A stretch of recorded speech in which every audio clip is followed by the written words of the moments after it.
उत्तराखंड में चल रहे राष्ट्रीय खेलों का समापन कल यहाँ पर होने जा रहा है। उसको लेकर के उत्तराखंड सरकार की तरफ से, क्योंकि लंबे समय से तैयारी की जा रही थी और उत्तराखंड सरकार की तरफ से यहाँ पर जब मेजबानी राष्ट्रीय खेलों की उत्तराखंड को मिली, उसके बाद से लगातार उत्तराखंड के सरकार की तरफ से लंबे स्तर पर तैयारी की जा रही थी और उसी के तहत लगातार यहाँ पर मौका मुआयना किया जा रहा था। हल्द्वानी की बात की जाए तो हल्द्वानी में अंतर्राष्ट्रीय स्टेडियम में 28 जनवरी के बाद तमाम यहाँ पर जो कार्यक्रम थे, जो खेलों का आयोजन यहाँ पर लगातार किया जा रहा था। और आज की बात अगर की जाए तो क्योंकि कल यहाँ पर समापन कार्यक्रम होने जा रहा है राष्ट्रीय खेलों का, और उसमें यहाँ पर मुख्य अतिथि के तौर पर जो यहाँ पर गृह मंत्री हैं अमित शाह, वो खुद मौजूद रहने जा रहे हैं। तो उसको लेकर के तैयारियाँ किस लेवल पे हो रही हैं और किस प्रकार से यहाँ पर आगे तैयारी कल के दिन को लेकर की जाएंगी, उस सभी का जायजा लेने के लिए आज खुद मुख्यमंत्री पुष्कर धामी हल्द्वानी पहुंचे थे और उनकी तरफ से लगातार अधिकारियों को निर्देश किया गया।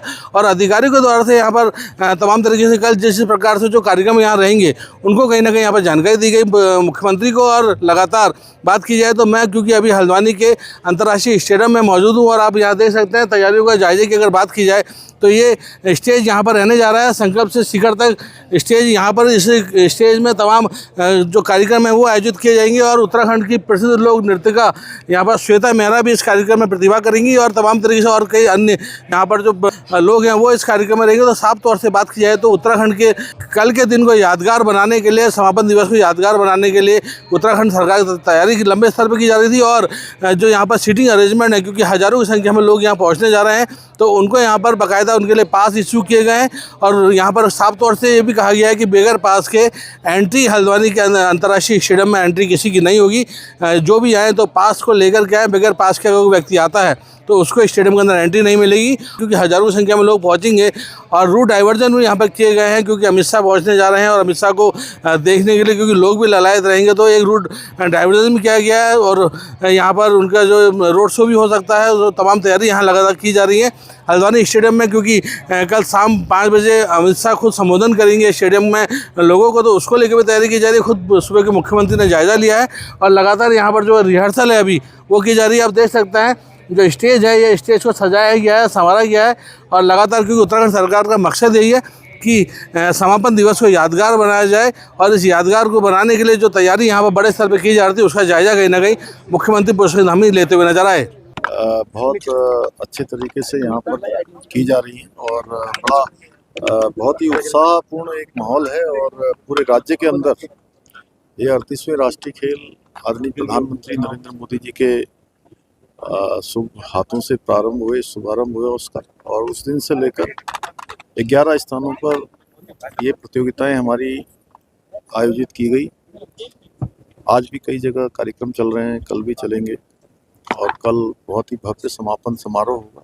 निश्चित रूप से इन खेलों की मेजबानी हमारे राज्य को मिली, इससे हमारी खेल प्रतिभाओं को बहुत अच्छा उनके अंदर प्रेरणा भी आई, प्रोत्साहन भी हुआ और अच्छे पदक, जहां हमारा स्थान बहुत पीछे होता था, 25वें नंबर पर होता था, अभी हम 7वें स्थान पर आ गए हैं और 100 के लगभग हमारे मेडलों की संख्या भी हो गई है, बड़ी संख्या हो रही। और इसके बाद भी कल भव्य समापन हो जाएगा आदरणीय गृह मंत्री अमित शाह जी के हाथों से, लेकिन उसके बाद भी हमारे यहाँ के ये सब कार्यक्रम खेलों के चलते रहेंगे। जो हमारे इतने बड़े स्ट्रक्चर जगह जगह पर बने हैं वो हमारे सभी युवाओं के लिए, नौजवानों के लिए, छात्रों के लिए, बच्चों के लिए, हमारे खिलाड़ियों के लिए बहुत काम आने वाले हैं। हम उस दिशा में भी काम कर रहे हैं। और पहली बात ऐसा हुआ है कि इस बार कोई भी प्रतियोगिता का आयोजन किसी हैंगर में नहीं करवाया गया है, सभी परमानेंट स्ट्रक्चर पर हुए हैं और सभी राज्य के अंदर हुए हैं। राज्य के बाहर कोई भी प्रतियोगिता कराने के लिए नहीं जाना पड़ा। पहले के समय में जहाँ भी खेल होते थे इस राष्ट्रीय खेलों में, कुछ प्रतियोगिताएं बाहर भी करानी पड़ती थी। हमारे यहाँ पर राफ्टिंग की प्रतियोगिता हो, साइकिलिंग की हो, चाहे शूटिंग की हो, सभी प्रकार की प्रतियोगिताएं राज्य के अंदर ही हुई हैं और राज्य में एक अच्छा माहौल निर्मित हुआ है इससे। Amit Chaudhary, ANB news, Haldwani. ਨਮਸਕਾਰ। ਇਸ ਟਾਈਮ ਅਸੀਂ ਖੜੇ ਹਾਂ ਸ਼ੰਭੂ ਬਾਰਡਰ ਤੇ, ਜਿੱਥੇ ਕਿ ਕਿਸਾਨੀ ਅੰਦੋਲਨ 2 ਜੋ ਹੈ ਉਸ ਨੂੰ ਅੱਜ 1 ਸਾਲ ਹੋ ਗਿਆ ਤੇ ਅੱਜ ਇੱਥੇ ਇੱਕ ਮਹਾਪੰਚਾਇਤ ਰੱਖੀ ਗਈ ਹੈ। ਹਾਲਾਂਕਿ ਇਹ ਮਹਾਪੰਚਾਇਤ ਪਹਿਲੇ ਰਤਨਪੁਰਾ ਤੇ ਖਨੌਰੀ ਬਾਰਡਰ ਤੇ ਹੋ ਚੁੱਕੀ ਹੈ ਤੇ ਅੱਜ ਸ਼ੰਭੂ ਬਾਰਡਰ ਤੇ ਜੋ ਹੈ ਮਹਾਪੰਚਾਇਤ ਰੱਖੀ ਗਈ ਹੈ। ਇਸ ਬਾਰੇ ਅਸੀਂ ਇੱਥੇ ਗੱਲਬਾਤ ਕਰਾਂਗੇ। ਇੱਥੇ ਮੌਜੂਦ ਜੋ ਕਿਸਾਨ ਆਗੂ ਹੈ ਉਹਨਾਂ ਨਾਲ ਗੱਲਬਾਤ ਕਰਾਂਗੇ। ਹਾਲਾਂਕਿ ਜਾਣਕਾਰੀ ਇਹ ਵੀ ਮਿਲ ਰਹੀ ਹੈ ਕਿ ਅੱਜ ਦੀ ਇਸ ਮਹਾਪੰਚਾਇਤ ਵਿੱਚ ਲਗਭਗ ਪੂਰੇ ਦੇਸ਼ ਵਿੱਚੋਂ ਕਿਸਾਨ ਵੀਰ ਇੱਥੇ ਪਹੁੰਚੇ ਹੋਏ ਨੇ। ਅਸੀਂ ਉਹਨਾਂ ਨਾਲ ਗੱਲਬਾਤ ਕਰਨ ਦੀ ਕੋਸ਼ਿਸ਼ ਕਰਾਂਗੇ ਤੇ ਨਾਲੇ ਜੋ ਅੱਗੇ ਦੀ ਪ੍ਰੈਸ ਕਾਨਫਰੰਸ ਹੋਏਗੀ ਉਹਦੇ ਵਿੱਚ ਕੀ ਵੱਡੇ ਐਲਾਨ ਕੀਤੇ ਜਾ ਸਕਦੇ ਨੇ ਉਸ ਬਾਰੇ ਵੀ ਅਸੀਂ ਤੁਹਾਨੂੰ ਜਾਣਕਾਰੀ ਦੇਵਾਂਗੇ। ਇਸ ਟਾਈਮ ਅਸੀਂ ਖੜੇ ਹਾਂ ਸ਼ੰਭੂ ਮੋਰਚੇ ਤੇ, ਜਿੱਥੇ ਕਿ ਕਿਸਾਨਾਂ ਵੱਲੋਂ ਮਹਾਪੰਚਾਇਤ ਕੀਤੀ ਜਾ ਰਹੀ ਹੈ। ਅਸੀਂ ਇੱਥੇ ਗੱਲਬਾਤ ਕਰਾਂਗੇ। ਇੱਥੇ ਜੋ ਸਾਡੇ ਨਾਲ ਮੌਜੂਦ ਹੈ ਕਿਸਾਨ ਭਰਾ ਜੋ ਕਿ ਇਸ ਮਹਾਪੰਚਾਇਤ ਵਿੱਚ ਵਿਸ਼ੇਸ਼ ਤੌਰ ਤੇ ਸ਼ਾਮਿਲ ਹੋਣ ਵਾਸਤੇ ਆਏ ਹੈ। ਭਾਈ ਜੀ ਕੀ ਨਾਮ ਹੈ, ਕਿਹੜਾ ਪਿੰਡ ਹੈ, ਕਿਹੜੇ ਜਥੇਬੰਦੀ ਨਾਲ ਬਿਲੋਂਗ ਕਰਦੇ ਹੋ? ਤਾਂ ਵਾਹਿਗੁਰੂ ਜੀ ਕਾ ਖਾਲਸਾ ਵਾਹਿਗੁਰੂ ਜੀ ਕੀ ਫਤਿਹ। BKU ਆਜ਼ਾਦ ਬਲਾਕ ਭਾਨੀਗੜ੍ਹ ਪਿੰਡ ਲੱਖੇਵਾਲ। ਨਾਮ ਮੇਰਾ ਬਲਵਿੰਦਰ ਸਿੰਘ ਹੈ। ਤੇ ਅੱਜ ਜੋ ਤੁਸੀਂ ਮਹਾਪੰਚਾਇਤ ਵਿੱਚ ਆਏ ਹੋ ਆਪਣੇ ਨਾਲ, ਆਪਣੀ ਜਥੇਬੰਦੀਆਂ ਨਾਲ ਤੇ ਆਪਣੇ ਕਿਸਾਨ ਵੀਰਾਂ ਨਾਲ, ਕੀ ਕਹਿਣਾ ਅੱਜ ਦੀ ਮਹਾਪੰਚਾਇਤ? ਜਿਹੜੀ ਅੱਜ ਦੀ ਮਹਾਪੰਚਾਇਤ ਆ, ਬੜੇ ਜਥੇ ਲੈ ਕੇ ਸਾਰੇ ਜਿੰਨੇ ਵੀ ਸਾਡੇ ਲੀਡਰਸ਼ਿਪ ਨੇ, ਜਿੰਨੀਆਂ ਵੀ ਸਾਡੇ ਕਿਸਾਨ ਜਥੇਬੰਦੀਆਂ ਨੇ ਪਹੁੰਚ ਰਹੀਆਂ ਨੇ, ਕਿਉਂਕਿ ਅੱਜ ਅੰਦੋਲਨ ਨੂੰ ਪੂਰਾ 1 ਸਾਲ ਹੋ ਗਿਆ। ਅੱਜ ਤੋਂ 1 ਸਾਲ 1 ਦਿਨ ਤੇ ਕੱਲ ਨੂੰ ਪ੍ਰਵੇਸ਼ ਕਰ ਜੂਗਾ।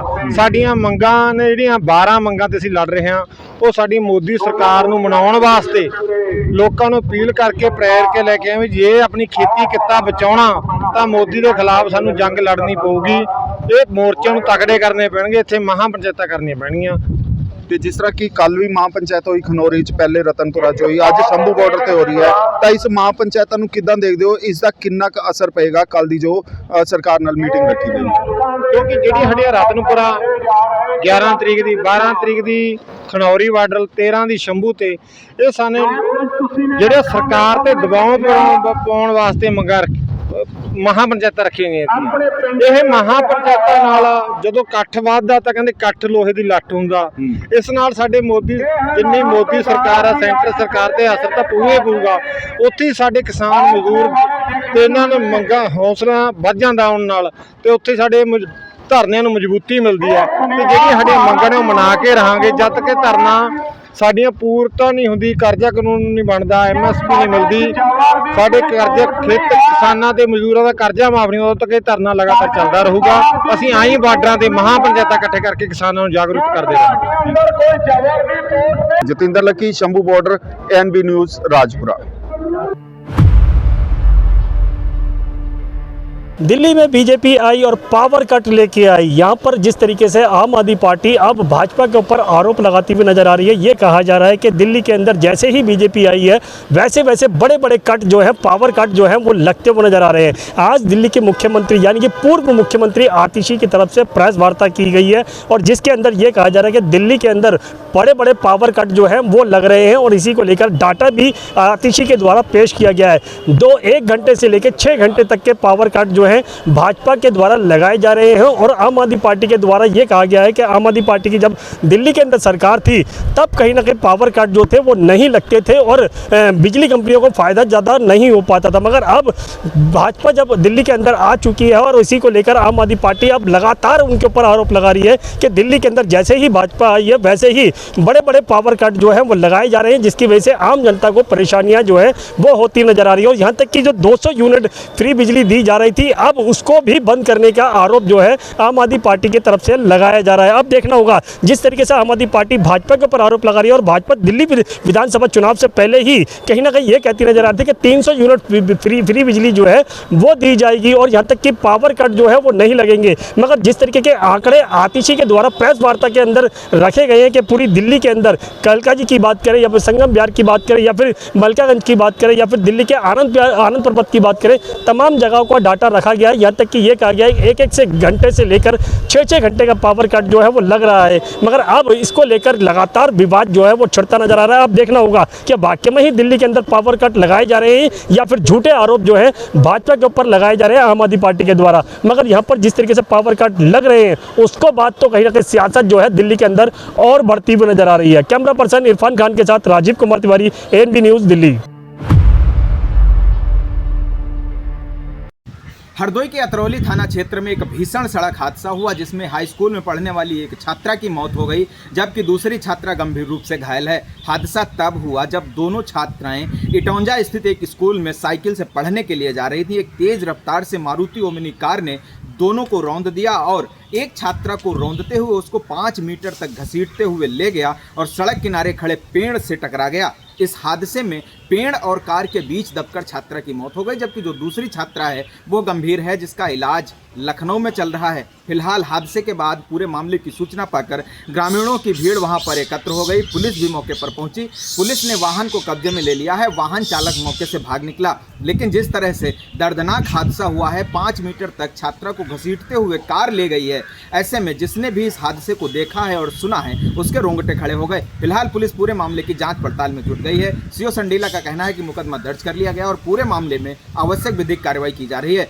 एक इको वाहन नंबर UP 32 PC 261/1 के चालक द्वारा तेजी व लापरवाही से वाहन चलाते हुए कोली माधवनगर तिराहे पर 2 स्कूली छात्रा नेहा पुत्री श्री अनिल कुमार उम्र लगभग 14 वर्ष और शालिनी पुत्री श्री जगन्नाथ उम्र लगभग 13 वर्ष, जो कि कोयली थाना अतरौली की रहने वाली हैं, जो विद्यालय जा रही थी।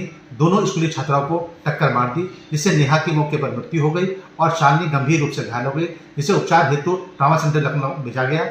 इस घटना के संबंध में नेहा के पिता अनिल कुमार पुत्र राम सहाय द्वारा लिखित तहरीर दी गई है जिसमें उचित धाराओं में अभियोग पंजीकृत किया गया है। शव को कब्जे में लेकर पंचायतनामे कार्रवाई कर शव को वास्ते पीएम भेजा जा रहा है तथा इको वाहन को कब्जे में लिया गया है तथा चालक के गिरफ्तारी के प्रयास किए जा रहे हैं। हरदोई से वीडियो जर्नलिस्ट मोहित और रवि के साथ मनोज तिवारी, ANB न्यूज।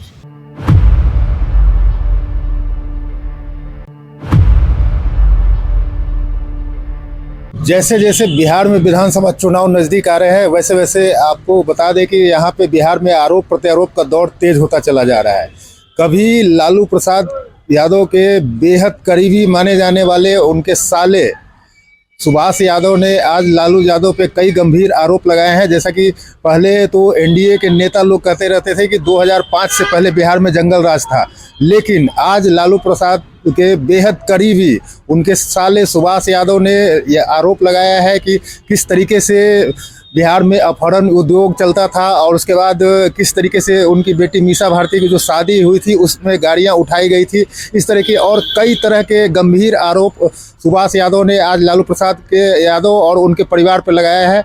और उसके बाद जो है सुभाष यादव ने यहाँ पे ये भी बताया कि किस तरीके से तेज प्रताप यादव हैं उनको पागल बोलते हैं, लेकिन जो तेज प्रताप यादव की जो पत्नी है जिनको उन्होंने तलाक दिया है, उसके बाद उनकी पत्नी के बारे में उन्होंने कहा कि वो बहुत ही अच्छे परिवार की लड़की है और जो है तेज प्रताप यादव पागल है। अब चुनाव आने में तो अभी काफ़ी समय बाकी है। अभी लालू प्रसाद के बेहद करीबी सुभाष यादव ने ये बयान दिया है, उसके बाद अभी इस तरीके के और कई ऐसे खुलासे यहाँ पे हो सकते हैं। सहयोगी अविनाश के साथ सुरजीत कुमार, ANB न्यूज पटना।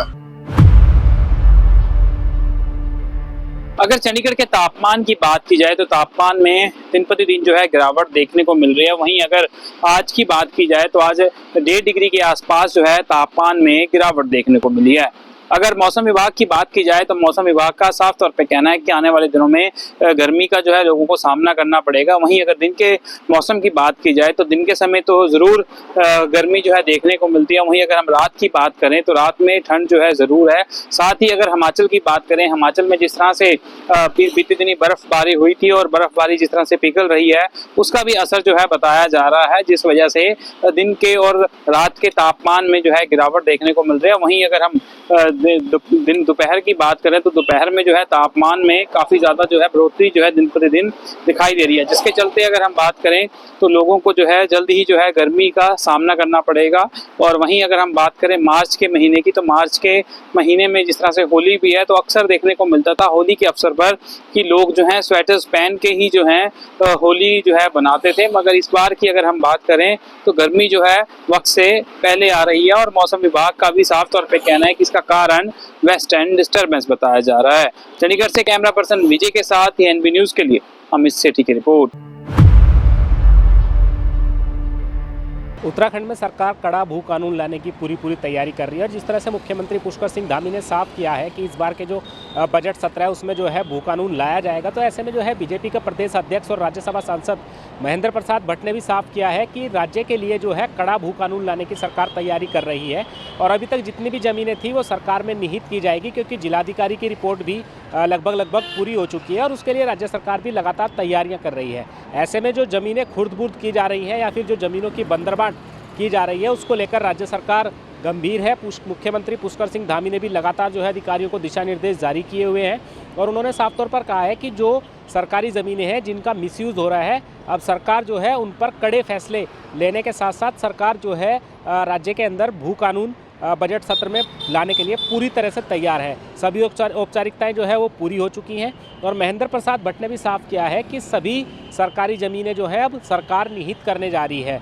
अब देखने वाली बात यह होगी कि जल्दी जो है विधानसभा का देहरादून में बजट सत्र होना है, उसी को लेकर सरकार ने अब भू कानून की पूरी तरह से तैयारी कर ली है। और अब जो है जिन ज़मीनों का जो है मिसयूज़ हो रहा है, ऐसे में अगर हम बात करें तो उन पर जो है सरकार अब नकेल कसने की तैयारी पूरी तरीके से कर रही है। देहरादून से कैमरा पर्सन दिनेश कुमार के साथ अभिनव नायक, ANB न्यूज़।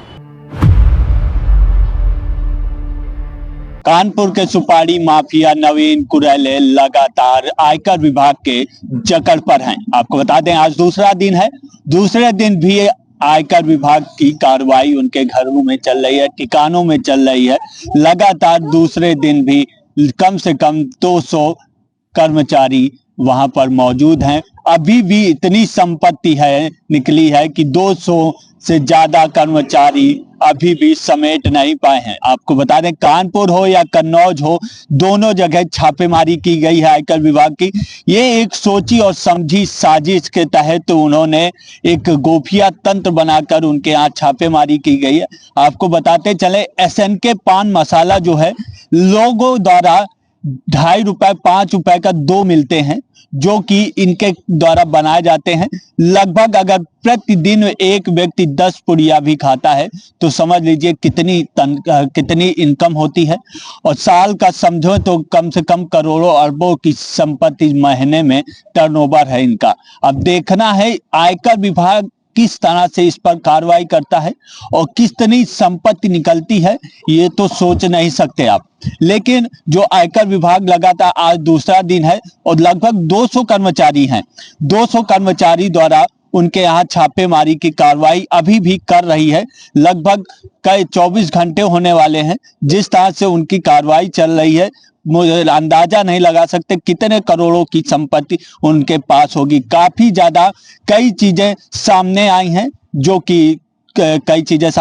कि उनको ना ही उनका जवाब दे पा रहे हैं नवीन कुरैले, ना ही कुछ बता पा रहे हैं। अब देखना ऐसे में क्या होता है, क्योंकि SNK पान मसाला जो है इसकी कीमत लगभग एक पुड़िया की 2 रुपए है और जनता जो आम जनमानस जिस तरह से इसको खाती है, कोरोना काल के बाद जिस तरह से ये आया एकदम से SNK पान मसाला और जिस तरह से लोगों को बीच पहुंचा है, जिस तरह से लोगों को जैसे कैंसर जैसे ये मादक पदार्थ हैं तो कैंसर होना तो इन सब चीजों से तय होता है। वहीं कैंसर जो जहां अस्पताल होता है हर रोज आदमी पहुंच रहा है, जिसके चलते पान मसाला खाने पर इस पर सरकार की क्या राय है ये भी देखने वाली बात है। क्योंकि SNK पान मसाला से काफी लोग को कैंसर भी होता है पान मसाला खाने से, तो इस पर क्या रोक लगनी चाहिए या नहीं, सरकार लगाती है या नहीं। लेकिन इनके पास जो पैसा आता है, जो कारोबारी है, बहुत ज्यादा हो चुकी है। आयकर विभाग लगातार छापेमारी कर रहा है, अब देखना क्या निकल के आता है, ये देखने वाली बात होगी। फिलहाल कानपुर नगर से नवीन चंद्रा के साथ सत्यम गोस्वामी, ANB न्यूज। हिमाचल मंत्रिमंडल की एक महत्वपूर्ण बैठक जो आज होने की फिलहाल टल गई है और उसको आगामी जो तिथि है उसकी 15 फरवरी को बताया जा रहा है कि कैबिनेट की बैठक अब संभावित है कि 15 फरवरी को हो और इसकी जो अध्यक्षता है वो मुख्यमंत्री सुखविंदर सिंह सुक्खू करेंगे। बताया जा रहा है कि मुख्यमंत्री मुकेश अग्निहोत्री के घर पर एक निजी कार्यक्रम था और 2 जो मंत्री हैं वो इस वक्त विदेश दौरे पर हैं। मुख्यमंत्री सुखविंदर सिंह सुक्खू अभी हाल ही में वायरल से ठीक हुए हैं, तो ऐसे में फिलहाल जो मंत्रिमंडल की जो बैठक आज संभावित थी उसको टाल दिया गया है और अब जो आगामी बैठक है वो 15 फरवरी को हो सकती है। और ये जो 15 फरवरी को उस कैबिनेट की बैठक होनी है, इस कैबिनेट की बैठक में कई महत्वपूर्ण फैसले सरकार ले सकती है, जिसमें जो बजट सत्र आना है अभी सरकार का, उसमें उसकी जो तिथियां हैं, यानी जो कब से वो बजट सत्र घोषित किया जाना है और कब तक वो चलना है, उसका फैसला इसका निर्धारण जो है इस बैठक में हो सकता है। इसके अलावा जो स्कूल स्तर पर जो कई फैसले लिए जाने हैं, कई जो विभिन्न विभागों में जो भर्तियां निकाली जानी है, इसके अलावा कई जो अन्य जो महत्वपूर्ण फैसले हैं वो इस कैबिनेट में संभावित है कि वो लिए जाएं। लेकिन फिलहाल जो है आज की कैबिनेट को टाला गया है और अब जो है अगली कैबिनेट जो है 15 फरवरी की बताई जा रही है। लेकिन ये कैबिनेट भी कभी संभावित हो सकती है कि जब जो देश दौरे में मंत्री गए हैं वो शिमला लौट आए और उसके बाद जो है कैबिनेट की बैठक होगी और जो बजट सत्र है उसकी तिथि यहाँ पे घोषित हो सकती है। बताया जा रहा है कि मार्च के पहले सप्ताह पे बजट सत्र बुलाया जा सकता है और मार्च के अंतिम सप्ताह तक जो है ये बजट सत्र चल सकता है। और इस बजट सत्र में जो राज्यपाल का अभिभाषण होना है उसके ड्राफ्ट में भी इसी जो मंत्रिमंडल की बैठक है उसमें चर्चा संभावित है, क्योंकि इस मंत्रिमंडल की जो बैठक ये होनी है इसमें पूरे विषयों पर चर्चा की जाएगी। बजट सत्र से लेकर राज्यपाल के ड्राफ्ट से लेकर तमाम चीज़ों पर ये जो महत्वपूर्ण बैठक है ये अब जो है 15 फरवरी को टाली गई है। हालांकि अभी पक्का नहीं है कि 15 फरवरी को ये बैठक हो, क्योंकि अभी नोटिफिकेशन नहीं आई है जेईडी की तरफ से, लेकिन बताया यही जा रहा है कि अब जो बैठक है वो 15 फरवरी को हो सकती है और इस बैठक में जो है कई महत्वपूर्ण फैसले हिमाचल सरकार ले सकती है। महाकुंभ 2025 में जिस तरह से जो है आध्यात्म का एक सागर यहाँ पर जो है देखने को मिला था, तो ऐसे में जो है कई साधु संत जो है यहाँ प्रयागराज महाकुंभ क्षेत्र में आए और उनके कई अलग अलग विशेषताएं रही है। तो हमारे साथ एक महाराज जी हैं जिनकी भी कई अलग अलग विशेषताएं हैं और इनको कई अलग अलग नामों से जाना जाता है। कोई इनको बिजनेसमैन बाबा का नाम जानता है, कोई इनको जो इन्होंने खास गीता लिखी हुई उसके नाम से जाना जाता है। तो हम आज बात करेंगे महाराज जी से और महाराज जी से पूछेंगे कि मतलब क्या रहा है मकसद, क्या कैसा रहा। महाराज जी पहले अपना नाम बताइए। कौन सा नाम बताऊं आपको? जो घर वालों ने दिया बचपन में वो तो राधेश्याम नाम था मेरा, और उसके बाद में मैंने वो नाम अपना हटा दिया है। अब मैं अपने आप को परम कहता हूँ। परम का मतलब होता है शून्य, अस्तित्व, ब्रह्मांड, और जहाँ कुछ भी नहीं है और सब कुछ है तो उसको परम बोलते हैं। और जो अभी अनुयायी हैं वो गुरुजी बोलते हैं, तो परम गुरु कहने लग गए हैं। और अभी मैं कुंभ में आया हूँ दो दिन से, तो यहाँ मीडिया से मिला और उन्होंने बिजनेसमैन बाबा बोला, किसी ने जेल वाला बाबा बोला, तो ऐसे बहुत सारे नाम है। जैसे कृष्ण के नाम थे छलिया, गवाला, कपटी, चोर, ऐसे ही मेरे नाम है, बहुत सारे नाम है। तो अभी अगर हम बात करें तो परम गुरु के नाम से जाने जाते हैं। और पंजाब के अंदर अभी हमारा आश्रम बन रहा है। पंजाब के अंदर डब्बाली से बठिंडा रोड जाता है, भारतमाला रोड, उसके अंदर उसके ऊपर अभी अनाथ आश्रम, वृद्धाश्रम और गौ चिकित्सालय और ध्यान मेडिटेशन करने के लिए, सत्संग के लिए वहां पर एक आश्रम बनने जा रहा है। डब्बावाली से बठिंडा रोड पर 8 किलोमीटर चलते ही राइट साइड में है।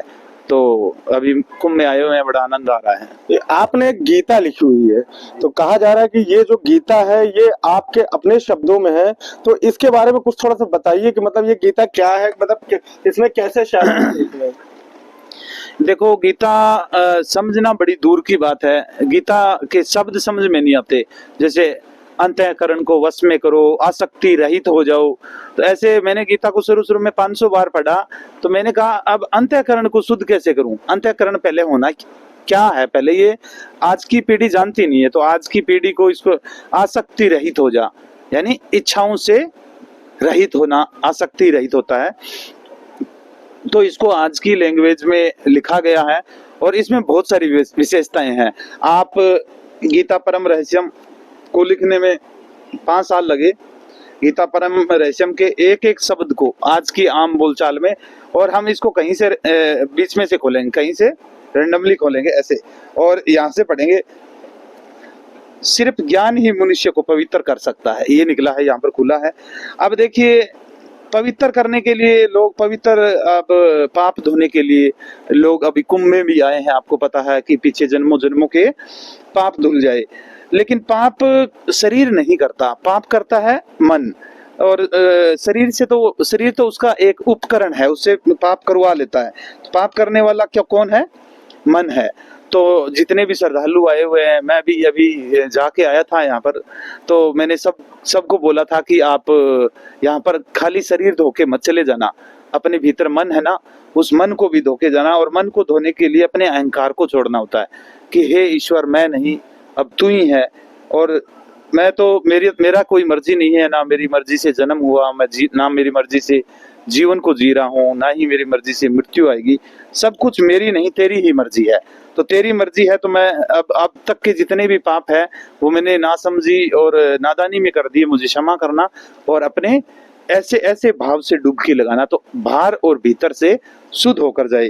तो अभी जो है ये गीता भी महाराज जी यहाँ पर जो है महाकुंभ मेला क्षेत्र में यहाँ पर जितने भी जो अनुयायी आ रहे हैं, इनके जितने भी श्रद्धालु आ रहे हैं, उनको जो है इस गीता का पाठ पढ़ा रहे हैं, इस गीता का पाठ सिखा रहे हैं। तो अभी जो है ये गीता बहुत ज्यादा ही जो है अभी महाराज इसका प्रचलित करेंगे और बहुत ही विशेष मायने रखता है। तो कहीं ना कहीं इस बार महाकुंभ में जो है जिस तरह से जो साधु संत देश विदेश से चले आ रहे थे, इस बार महाकुंभ क्षेत्र में यहाँ पे आकर के साधु संत जो है 1 महीने तक रहे हैं और अभी भी महाकुंभ मेला चल रहा है। तो इस बार जिस तरह से कहा गया था कि महाकुंभ मेला जो दिव्य भव्य अलौकिक है वो वाकई देखने को मिल रहा है।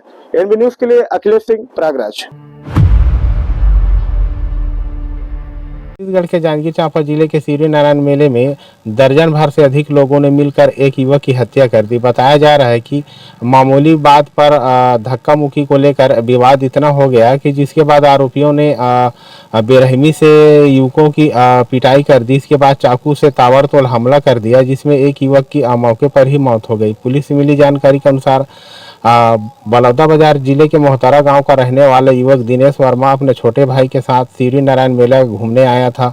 इसी दौरान आपस में कुछ युवकों के साथ धक्का मुक्की हो गई। फिर झगड़ा इतना बढ़ गया कि दर्जन भर से अधिक लोगों ने उनको लात घूंस और डंडों से बेरहमी से पिटाई कर दी। इससे भी उनका मन नहीं भरा तो चाकू से ताबड़तोड़ हमला कर दिया। घटना की सूचना मिलते ही पुलिस मौके पर पहुंची और घायलों को अस्पताल लेकर पहुंची, जहां डॉक्टरों ने दिनेश वर्मा को मृत घोषित कर दिया। उसके छोटे भाई को गंभीर हालत में को देखते हुए बिलासपुर के अस्पताल में रेफर कर दिया। सीरी नारायण पुलिस ने सभी आरोपियों को गिरफ्तार कर लिया गया है, जिनमें कई आरोपी नाबालिग बताए जा रहे हैं। एएनबी न्यूज के लिए संतोष रात्रि की रिपोर्ट।